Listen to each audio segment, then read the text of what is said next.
ಸುಮಾರು 10 ದಿನಗಳ ಹಿಂದೆ ಡೆಲ್ಲಿಗೆ ಹೋದದ್ದು ನಿಜ. ಅಲ್ಲಿ ಕೇವಲ ಮಂತ್ರಿ ಆಗಬೇಕು ಅನ್ನೋ ಲಾಬಿ ಮಾಡಲಿಕ್ಕೆ ಹೋದದ್ದಲ್ಲ. ಬೇರೆ ಬೇರೆ ಕಾರ್ಯಗಳ ನಿಮಿತ್ತವಾಗಿ ಹೋಗಿರ್ತಕ್ಕಂಥದ್ದು.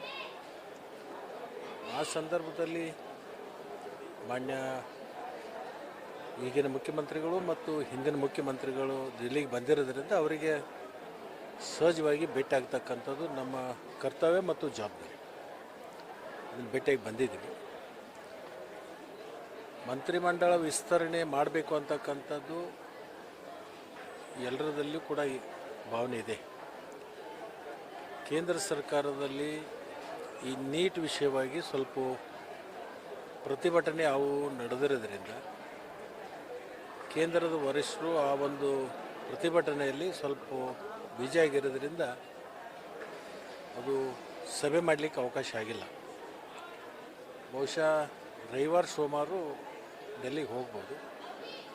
ಡೆಲ್ಲಿಗೆ ಹೋಗಿ ಬಂದ ಮೇಲೆ ಕೇಂದ್ರದ ಒಪ್ಪಿಗೆಯನ್ನು ಪಡ್ಕೊಂಡು ವರಿಷ್ಠರ ಗಮನಕ್ಕೆ ತಂದು ವರಿಷ್ಠರ ಒಂದು ಸೂಚನೆ ಮೇರೆಗೆ ಮಂತ್ರಿಮಂಡಲವನ್ನು ವಿಸ್ತರಣೆಯನ್ನು ಮಾಡ್ತಾರೆ. ಬಹುತೇಕ ಫಿಕ್ಸ್ ಆಗಿದೆ ಸರ್. ನನಗೆ ಹೆಸರು ಕೇಳಿ ಬರ್ತಾ ಇದೆ, ನಿಮ್ಮದು ಪಟ್ಟಿ ಇಲ್ಲ.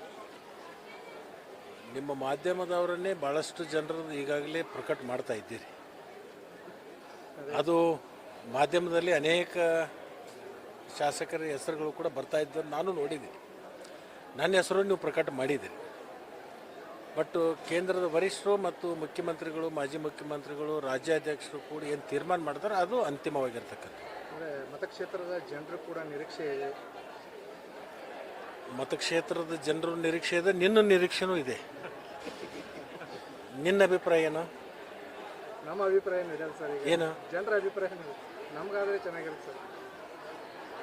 ನೋಡೋಣ ಕಾಲ ಸರ್. ಈಗ ನೀವು ಬಿಜೆಪಿಯಿಂದ ಕಾಂಗ್ರೆಸ್ ಬರಬೇಕಾದ್ರೆ ಕೆಲವೊಂದಿಷ್ಟು ಮಾತುಕತೆಗಳಾದವು. ನಿಮಗೂ ಕೂಡ ಸಚಿವ ಸ್ಥಾನ ಕೊಡ್ತೀನಿ ಅಂತೇಳಿ ಮಾತುಗಳು ಇದ್ವು ಅಂತೇಳಿ ಜನರು ಮಾತಾಡ್ತಿದ್ದಾರೆ ಸರ್.